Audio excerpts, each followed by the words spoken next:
even though I can't easily see the screen because the light of the viewfinder shines onto my foot. It's shining onto my foot at the moment, so I'm just looking through the lens of the camera. It's more so just in the background, in my peripheral vision. Anyway, it seems like at least today I have improved with, or have changed my screen use to an amount that I consider more ideal through habits. Just a simple decision to not want to watch YouTube as soon as I get back, like how I usually would, or get back home, that is.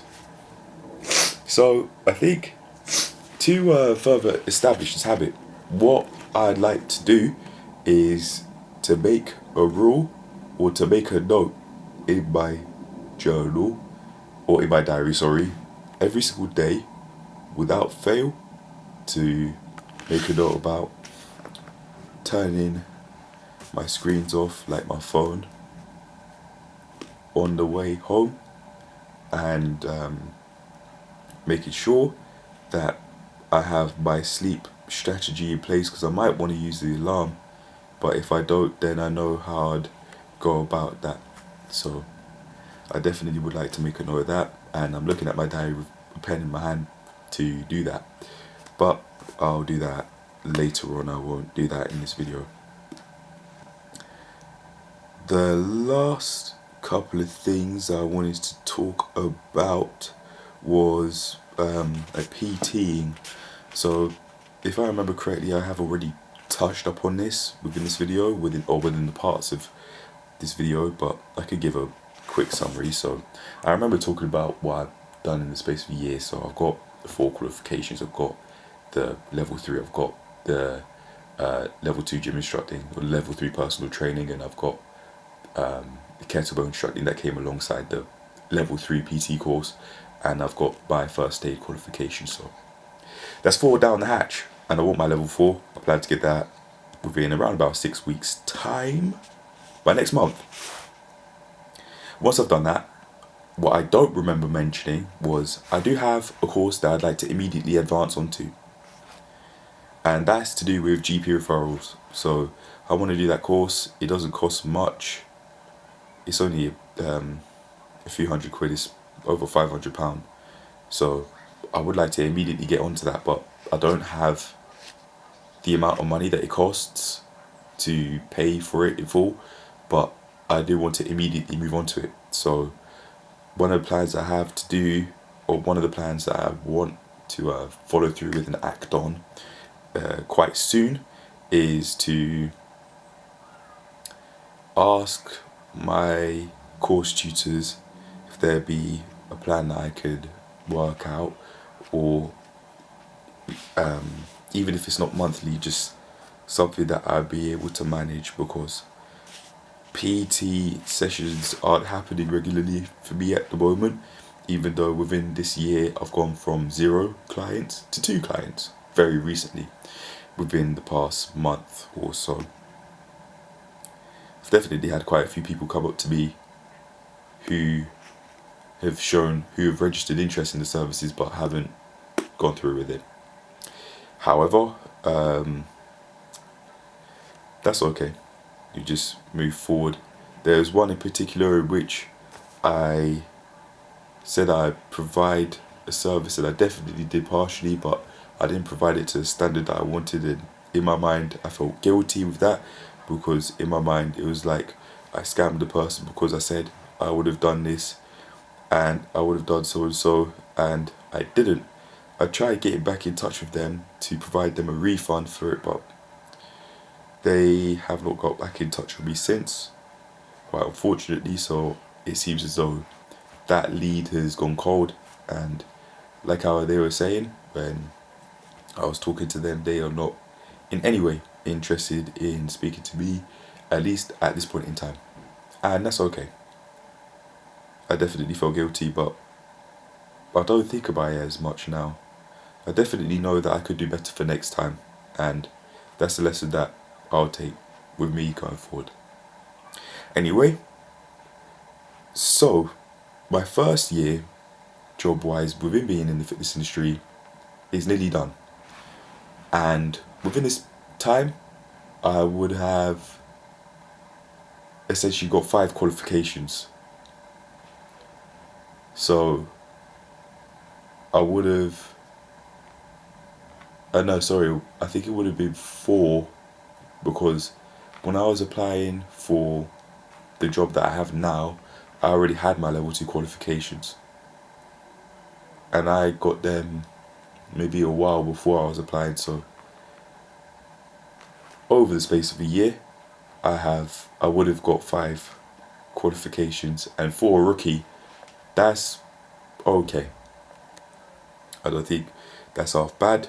There's past this point, there would be nothing I'd be able to do to undo this year's worth of time with this first year of mine, this rookie year of mine, I call it, within the fitness industry. But that's okay.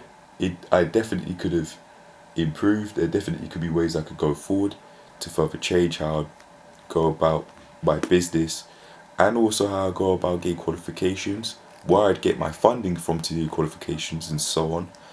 But I'm a rookie, so it makes sense that I make plenty of mistakes, or I'd do a whole load of things, and I'd take actions that I'd later on consider as mistakes, because I'm quite inexperienced, so be it. But I would like to hope that I don't later on put myself in a position in which the actions I take, which I deem as mistakes, are so severe that they'd lead me in a position that I deem in a position in which I would be bankrupt, or in a position in which, although I might not be bankrupt, it seemed as though there'd be nothing that I could do to further improve my situation.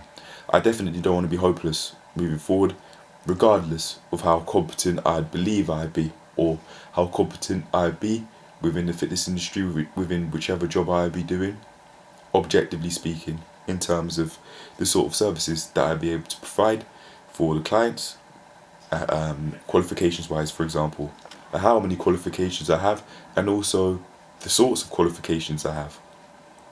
I definitely could move forward in a way that's more appropriate. For example, I definitely could have way more funding, and in my opinion, I definitely should have way more funding.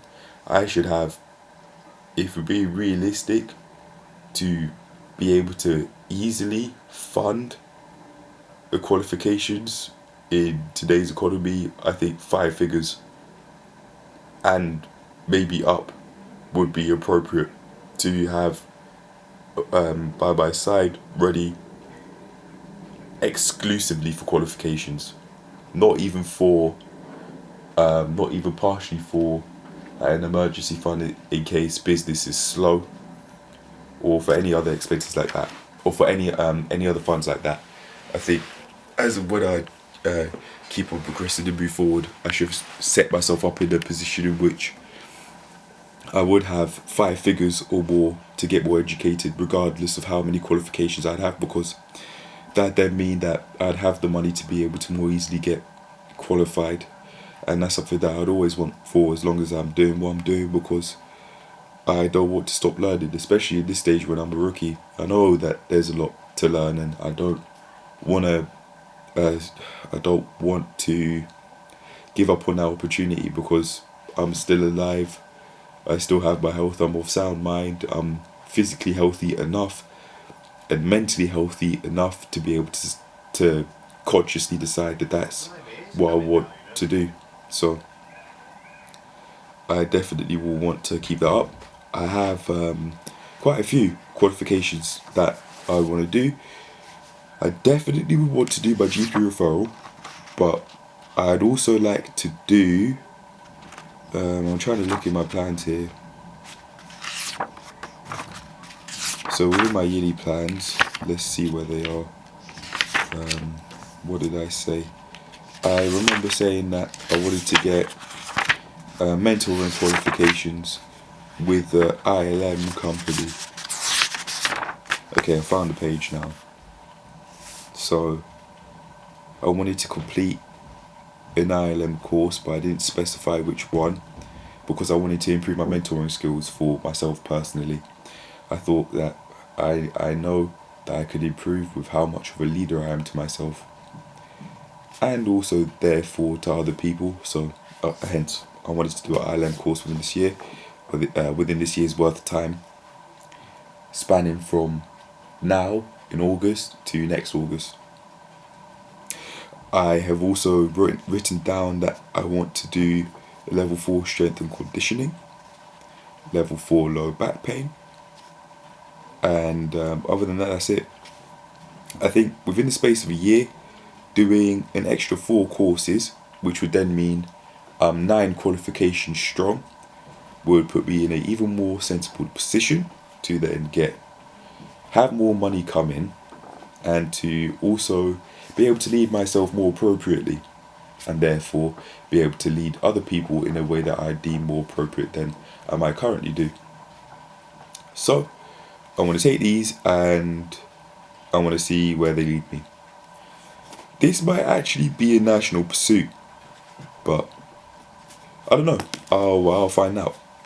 I don't mind going nationally to get more qualified. That these qualifications I've listed definitely aren't the only ones I want to get, but they're a start. And to expect myself to get an extra 3 qualifications within the space of a year, or sorry, an extra 4 qualifications within the space of a year, is an expectation that I think I'm okay with. I don't think that that's necessarily too unrealistic anyway. Now, if I were to be doing this if I were to be doing each qualification on average, that'd be 3 months per qualification. So that'd be roughly 12 weeks per qualification. Wait, hold on. That does add up. Roughly 12 weeks per qualification. Now, I don't think that's realistic necessarily. However, I can do qualifications concurrently. I can sign up for all of them at once,